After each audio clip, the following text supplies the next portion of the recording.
Welcome to Crisis in Perception, where we examine the systems shaping our world, one book at a time. Today, through the piercing words of James Baldwin, we're going to look at the system of American innocence, a powerful, often invisible myth that shapes both our history and our present. So let's dive in. I Am Not Your Negro isn't a book in the traditional sense. It's really more of a resurrection. It's a film, a narrative, built from just 30 pages of notes for a masterpiece James Baldwin never got to finish. You can think of it as his final, unflinching diagnosis of the American psyche. And this quote right here gets to the heart of it. This is the question that drives all of Baldwin's work. You see, he wasn't just asking about the fate of Black people. No. He was sounding an alarm about the moral and psychological future of the entire nation. Baldwin's planned project was incredibly personal. His idea was to tell the story of America by weaving together the lives and the assassinations of three men he knew, three men he loved: Medgar Evers, Malcolm X, and Martin Luther King Jr. I mean, just look at this timeline.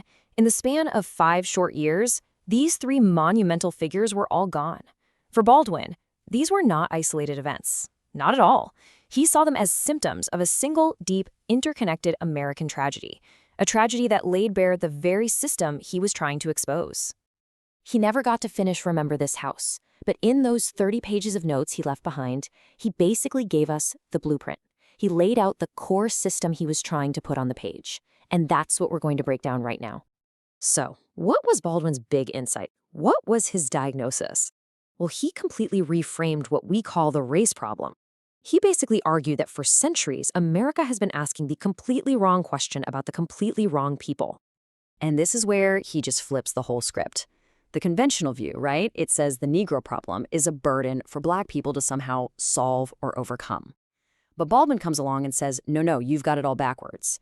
He argues that the Negro problem was invented by white America for white America as a kind of psychological shield, a way to protect their own identity and avoid facing what they've done.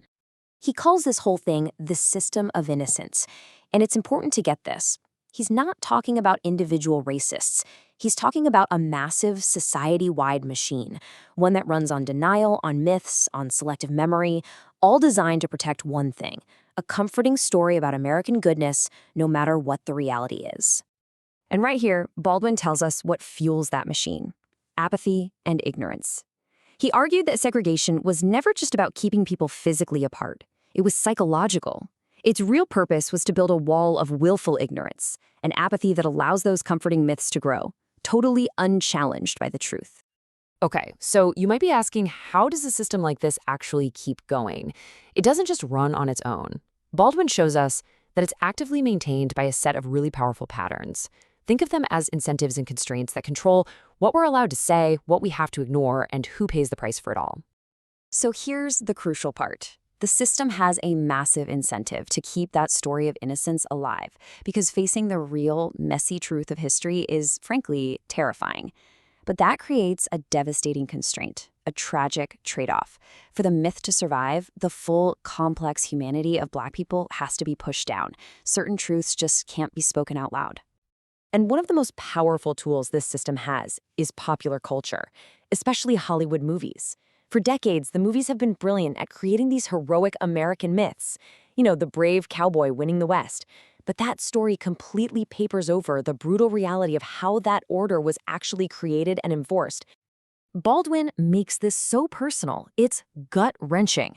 He talks about being a little kid in a movie theater, rooting for the hero, for Gary Cooper, and then having this sudden, shocking realization: wait a minute, the Indians that the hero is killing, in the eyes of this country, they're you. That's the moment the national myth just crashes in to your own personal reality. And all this creates a powerful, repeating cycle, a feedback loop of denial. Here's how it works. The system works constantly to maintain the myth. But every so often, reality, maybe a riot, a protest, an assassination, comes crashing in. And after that shock, the system doesn't break. It just resets the story. It absorbs the tragedy into a new narrative that still, somehow, keeps that core illusion of innocence intact. Which brings us to what might be the single best metaphor for this entire system. It's a way of thinking about how an entire country can look at itself and see something completely different from what's actually there. Baldwin suggests that America holds up a mirror that is secretly a wall. Think about that. It reflects back just enough of a flattering, heroic image to make you feel like you're seeing the truth. But its real function is to be a wall, blocking any chance of deep, honest self-examination. Those assassinations of Medgar, Malcolm, and Martin were moments when that mirror didn't just crack, it shattered into a million pieces. And Baldwin's work leaves us with this huge question. When the cracks appear, do we rush to glue the flattering image back together? Or do we finally get the courage to look at what's been behind the wall all along? And this really is the key takeaway. Once you understand this system, this pattern of innocence and denial and myth-making, it fundamentally changes how you see the world. It gives you a whole new lens to understand history, to read the news, and even to think about what progress really is. Because suddenly, you start to question what progress actually means. Is it real, fundamental change? Or, a lot of the time, is it just the system getting better and better at repairing the cracks in the mirror, patching up the myth to make it stronger, more resilient than it was before? Ultimately, Baldwin's diagnosis is this profound personal challenge. He's arguing that the crisis isn't about acknowledging some stranger or some other. It's about a country being unable to face its own reflection, unable to see that Black people aren't an outside problem, but are, in his words, flesh of their flesh, bone of their bone, created by them. For the full, long-form deep dive into this book and its ideas, follow the link in the description.